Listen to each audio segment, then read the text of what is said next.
Hello again, everyone. This is Randy, your sewing machine man. Happy New Year. What we're looking at today is a Kenmore, and it's the 158.10691.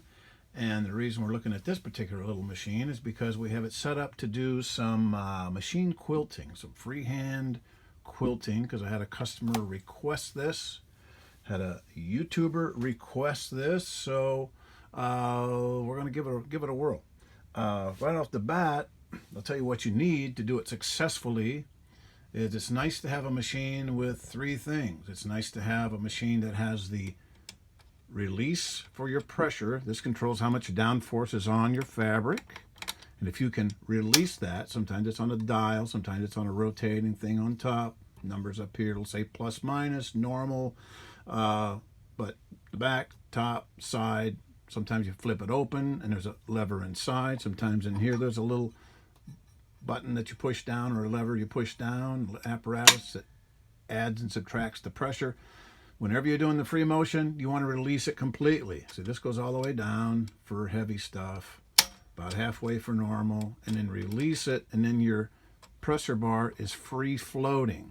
It's free floating, so you're free to move the free motion around. Now, if you want to really do a good job, and I would not ever attempt it without this device right here, this is your free motion foot. They call it the embroidery foot, the hopping foot, the quilting foot. It's got every name under the sun depending on what part of the country you're in and who was the guy who trained you. But I call it the free motion quilting foot. Every time the presser bar goes down, when the needle's entering the fabric, it allows it to hold pressure on. And when it raises up, it raises it up. So it's spring-loaded here and moves back and forth. So it moves. Easy to do when it's on the machine. Let's do it on the machine. A little bit easier to illustrate. Let's take this down a little bit here. See when the needle goes up. Let's get a little closer.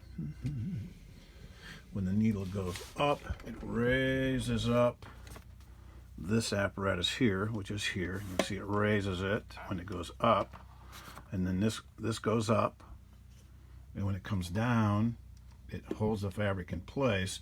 So when you're doing the free motion, you get like this. Otherwise, you're going to be fighting it, and it won't be any fun.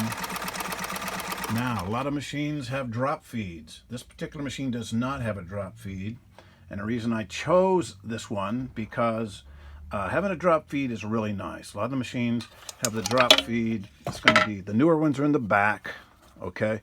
A lot of them are in the front. Sometimes there's a lever over here, a lever right there. Sometimes there's a lever, or a dial rather, on your stitch length, and you'll turn it and it'll drop down. Sometimes it's a little gadget inside here for up and down, left and right. But this machine doesn't have a drop feed. So what you do is you minimize the stitch length. This dial has your preset length, but I'd make the stitch length as short as possible, even take it down to 0, so then your feeders are just bouncing up and down. They're not feeding and working against you. So you take the pressure off, you put this foot on, and it goes on just like a regular presser foot. Just make sure that this little arm right here, it goes on like a regular presser foot, you know, tighten it down. This rests on top of the needle clamp. And you need a needle clamp too. It's nice to have a needle clamp. There's every now and then there's a machine that doesn't have a needle clamp, and you have to put an extended screw in there. It gets kind of wacky then, but 90% of the machines are going to be like this. And you just make sure there's no pressure on top. Drop the feeders if you have them. Otherwise, put your stitch length on 0, and then make sure that your apparatus is on top of the needle clamp. So every time it goes up, make sure you lower your presser foot so you have tension on it, and then all you do then is your free motion. You can do a zigzag if you want to, like I did when I did my R there, but it makes it real easy. You can move it any way you want it to go. You can get up close to a design. It just makes it real simple. I wouldn't attempt it without having this, okay? There are sometimes you can get a needle plate like this one. If you see your needle plate has a hole on either side, that usually means that there is a auxiliary item that goes over and snaps in. You got to make sure you have it going the right direction, and it'll snap in. Sometimes you'll see it in your accessory box. it'll snap over, and that covers up your feeders entirely, and that's a plus.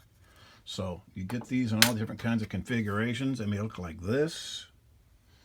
They may look like this.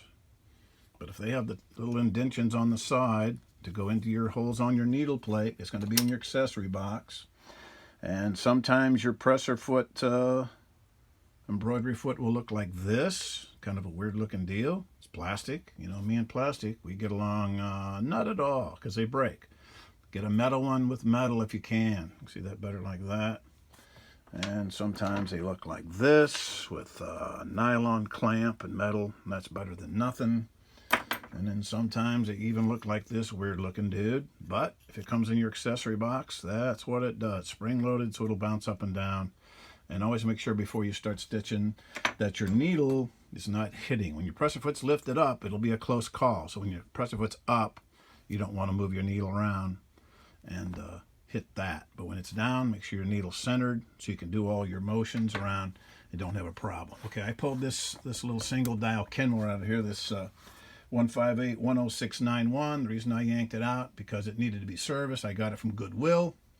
It's been sitting for a while. It was covered with dust.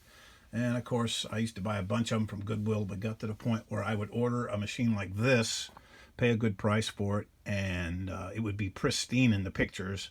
And then it would show up with little items like these little scratches and dings and stuff. And what that was from is the fine folks at Goodwill didn't pack it properly, and they would set this here and they would ship it. And of course, this thing here would beat and bang around. And of course, when a customer sees a machine, they go, wow, what happened here? Because usually when you have scratches and burrs and things on the inside here and bare places, it usually indicates that the machine's had a lot of use, and a lot of scissors and zippers and, you know, cleats and buttons from denim will take this paint completely off. So I like to buy them with this is nice and clean. So I buy them with this nice and clean, and then when they show up, they got all kinds of wacky little blemishes and things on them that weren't in the picture. And let me crank this up a little bit. Here's the worst of it up here on top.